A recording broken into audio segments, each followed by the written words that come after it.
Bank account में आधार seeding कैसे करें, आज की इस वीडियो में आपको हम कंप्लीट प्रोसेस बताएंगे। अगर आपके बैंक अकाउंट में आधार डीबीटी आधार सीडिंग नहीं है, तब ऐसे में आपको किसी भी प्रकार का सरकारी योजना का लाभ सीधे आपके बैंक अकाउंट में नहीं मिल पाएगा। अगर आपने कहीं फार्म भरा भी होगा और अगर आपका आधार सीडिंग यानी कि आधार डीबीटी इनेबल नहीं है आपके बैंक अकाउंट में, तब आपको उस पैसा का लाभ नहीं मिल पाएगा। चाहे फिर आप पात्र हों तो भी आपको नहीं मिल पाएगा। इसीलिए ज़रूरी है कि आपके बैंक अकाउंट में आधार डीबीटी इनेबल हो, आधार सीडिंग हो।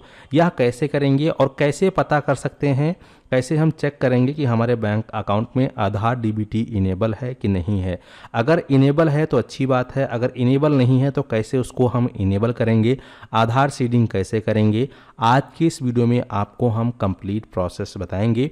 वीडियो में आगे बढ़ने से पहले आपसे एक छोटी सी रिक्वेस्ट है कि अगर आप चैनल पर पहली बार आए हैं तो जल्दी से चैनल को सब्सक्राइब कर लीजिए, साथ ही साथ नोटिफिकेशन बेल आइकन को ऑल पे क्लिक करके ऑन कर लीजिए ताकि आप इसी प्रकार का लेटेस्ट अपडेट देख पाएं। तो चलिए फिर शुरू करते हैं। ये बैंक अकाउंट में आधार डीबीटी को इनेबल करने के लिए यानी कि आधार सीडिंग को करने के लिए आपके पास जो भी डिवाइस उपलब्ध है, चाहे मोबाइल फ़ोन हो या लैपटॉप हो या टैबलेट हो, आपको उसमें गूगल क्रोम ब्राउज़र को ओपन करना है, सर्च करना है npci.org.in और इसकी ऑफिशियल वेबसाइट पर चले आना है। इस वेबसाइट पर आ जाने के बाद आप लोग अपने अकाउंट में कैसे चेक करेंगे कि आपका आधार डीबीटी इनेबल है या नहीं है।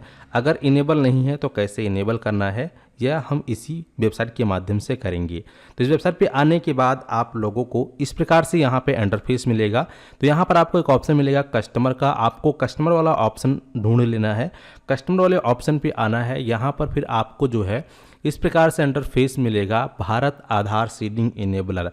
आपको इस ऑप्शन पे क्लिक करना है। जैसे ही आप इस ऑप्शन पे क्लिक करेंगे तो आपकी स्क्रीन पर इस प्रकार से इंटरफेस आएगा। जैसे इस पे क्लिक करेंगे तो ये 8 मिनट का टाइमर लागू है, 8 मिनट का टाइमर चालू हो गया है।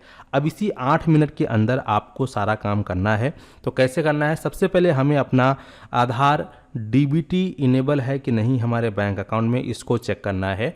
तो इसके लिए सबसे पहले आपको यहाँ पे आधार मैपेड स्टेटस का ऑप्शन देखने को मिलेगा, ऊपर से तीसरे नंबर पे है।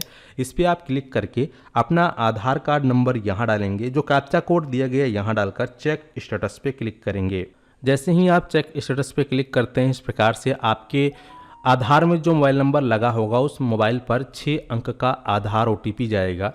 तो उस ओटीपी को आपको इसमें डालना है। तो फाइनली जो भी ओटीपी आपके मोबाइल पर प्राप्त हुआ है उस ओटीपी को आप यहाँ पर सही से फिल करेंगे। ओटीपी डालने के बाद कंफर्म बटन पे क्लिक करेंगे। इतना क्लिक करते ही देखेंगे इस प्रकार से आपकी स्क्रीन पर इंटरफेस आ चुका है। अगर आपकी स्क्रीन पर भी इस प्रकार से इंटरफेस आता है जहां पर मैपिंग स्टेटस के ठीक सामने इनेबल फॉर डीबीटी लिखा है तो अच्छी बात है, फिर आपको कुछ करने की ज़रूरत नहीं है, आप इस वीडियो को छोड़कर जा सकते हैं। लेकिन यहाँ पर आपका जिस बैंक में आधार डीबीटी इनेबल है, आप चाहते हैं कि इस बैंक को हटाकर हम किसी दूसरे बैंक में आधार डीबीटी इनेबल करें, तो वीडियो को अभी देख लीजिए, आगे वो तरीका बताऊंगा। और जिन लोगों का स्टेटस में यहाँ पर मैपिंग स्टेटस में यहाँ पर जो है डिसेबल हो गया है डीबीटी, या फिर पहले से कोई भी आपका लिंक नहीं था, तो यहाँ पर आपको NULL या नॉट मैपेड इस प्रकार से यहाँ पर आपको देखने को मिलेगा। ठीक है, तो वह लोग कैसे मैपिंग करेंगे, कैसे इनेबल करेंगे, कैसे सीडिंग करेंगे, जानेंगे।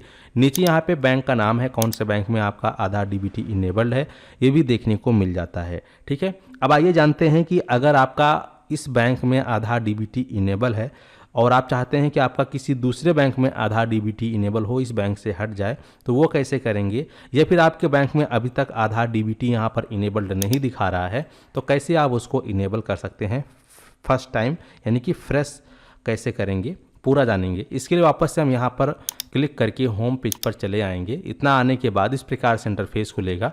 फर्स्ट ऑप्शन आपको मिलेगा आधार सीडिंग या डी सीडिंग, इस पर आप क्लिक करेंगे। सबसे पहले आपको अपना आधार कार्ड नंबर एंटर करना है। रिक्वेस्ट फॉर आधार में यहाँ पर सीडिंग को सिलेक्ट करना है। यहाँ पर आपका जिस भी बैंक में आपका अकाउंट है, खाता खुला हुआ है जिस भी बैंक में, अपना यहाँ से उस बैंक को सेलेक्ट कर लेंगे। ठीक है। तो यहाँ पर चलिए मैं एक बैंक को इस प्रकार से सेलेक्ट कर लिया हूँ, उत्तर प्रदेश ग्रामीण बैंक, जो कि पहले जो है इसका नाम प्रथमा यूपी ग्रामीण बैंक था। ठीक है, तो इसका नाम चेंज चुका है, ये बैंक का नाम आ चुका है। अब जैसे कि यहाँ पर 3 ऑप्शन है, fresh seeding, movement same bank से अनदर बैंक, और तीसरा है movement from one bank to other bank. ठीक है, तो फ्रेश सीडिंग का मतलब ये है कि जिन लोगों ने अभी स्टेटस चेक किया है और आपके उस स्टेटस में, जैसे कि मेरा DBT4 इनेबल्ड था बट आपको वहाँ पे नॉट मैपेड लिखा आ रहा है, तो इसका मतलब आपका फ्रेश है, यानी कि पहली बार आपको करना है, तो आप फ्रेश सीडिंग पे क्लिक करेंगे। ठीक है, लेकिन जैसे कि मेरा क्या था कि मेरा एयरटेल पेमेंट बैंक में आधार DBT जो है इनेबल्ड है। ठीक है, अब मैं चाहता हूँ कि उसको उस बैंक से हटाकर, एयरटेल पेमेंट बैंक से हटाकर मैं उत्तर प्रदेश ग्रामीण बैंक में करना चाहता हूँ। तब इसके लिए हमें तीसरे ऑप्शन को सिलेक्ट करना होगा, यानी कि इस बैंक से हमें दूसरे बैंक में जाना है, जो कि यहाँ पे साफ साफ लिखा हुआ है one bank to other bank. ठीक है, अब यहाँ पर जो बीच वाला ऑप्शन है ये किस काम आता है ये भी जान लीजिए। जैसे कि बहुत सारे लोगों को क्या है कि एक ही बैंक में उनके 2 अलग अलग खाता है, जैसे कि एक खाता उनका पहचान पत्र के माध्यम से खुला हुआ है, एक खाता उनका आधार कार्ड के माध्यम से खुला हुआ है। ऐसा अक्सर इसलिए हो जाता है कि जैसे कि कोई व्यक्ति पहले गांव में था, तो पहले काफ़ी दिन पहले जब आधार कार्ड नहीं चल रहे थे, तो उन्होंने अपना जो है वोटर ID कार्ड से खाता खुला लिया था, और फिर वो लोग शहर चले गए या कहीं दूसरी जगह चले गए, फिर वहाँ पर भी उन्होंने अपना आधार से खाता खुला लिया। यानी कि बैंक तो एक ही है, लेकिन 2 अलग अलग शाखाओं में उनके खाते हैं। तो ऐसे में उनको जो है सेकंड ऑप्शन सेलेक्ट करना होगा, same bank with another account. ठीक है, ये ध्यान रखिएगा। और अगर आपका फर्स्ट टाइम है तो फ्रेश सीडिंग पर क्लिक करेंगे, लेकिन अगर आपका एयरटेल पेमेंट बैंक से आप उत्तर प्रदेश ग्रामीण में कर रहे हैं या पंजाब नेशनल बैंक से स्टेट बैंक में कर रहे हैं, तो फिर one bank to another bank का सिलेक्शन करेंगे आप। ठीक है, इसके बाद फिर अपना जो है वही अकाउंट नंबर, यानी कि जो बैंक आपने यहाँ पर सेलेक्ट किया है, जिस बैंक खाते में आपको अपना आधार DBT इनेबल करना है, उसी बैंक खाते का पासबुक आपको ले लेना है। उस पासबुक में जो भी आपका बैंक अकाउंट नंबर है, वह अकाउंट नंबर आप यहाँ डालेंगे, फिर दोबारा से वही अकाउंट नंबर यहाँ कंफर्म करेंगे। इस पर आपको यहाँ पे टिक करना है, जो कैप्चा कोड है यहाँ डालना है, और फिर सबमिट बटन पे क्लिक करना है। इतना क्लिक करते ही आपके आधार में जो नंबर लिंक है उस पर 1 टाइम OTP आएगा, फिर से जो है OTP आप डालेंगे, सबमिट पे क्लिक करेंगे। लगभग 1 से 2 मिनट का प्रोसेस टाइम लगेगा। OTP वेरीफाइड होने के बाद 1 से 2 मिनट प्रोसेसिंग लिखा आएगा, और 2 मिनट के अंदर अंदर ही आपके बैंक अकाउंट में Aadhaar DBT hand to hand enable हो जाएगा।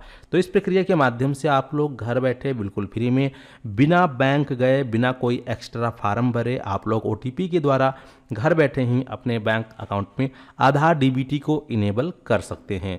उम्मीद करते हैं कि आप लोग अच्छे से समझ गए हैं, और एक बार आपके बैंक अकाउंट में आधार DBT इनेबल हो जाएगा तो जो भी तरह तरह के गवर्नमेंट की सरकारी योजनाएं निकलती हैं, जिसमें कि आप योजनाओं में अपना आवेदन करवाते हैं, फिर चाहे वो आपका आवास योजना हो जाए, PM किसान सम्मान निधि योजना हो जाए, उज्ज्वला योजना हो गया, या फिर जो भी प्रकार की योजना है जो कि आज की डेट में गवर्नमेंट जो भी पैसा देती है आधार DBT के माध्यम से आपके खाते में आता है। तो इसीलिए ज़रूरी है कि आपके बैंक अकाउंट में आधार DBT इनेबल रहे। उम्मीद करते हैं कि आप लोग अच्छे से समझ गए। इस वीडियो को और भी लोगों तक शेयर कर दें। धन्यवाद।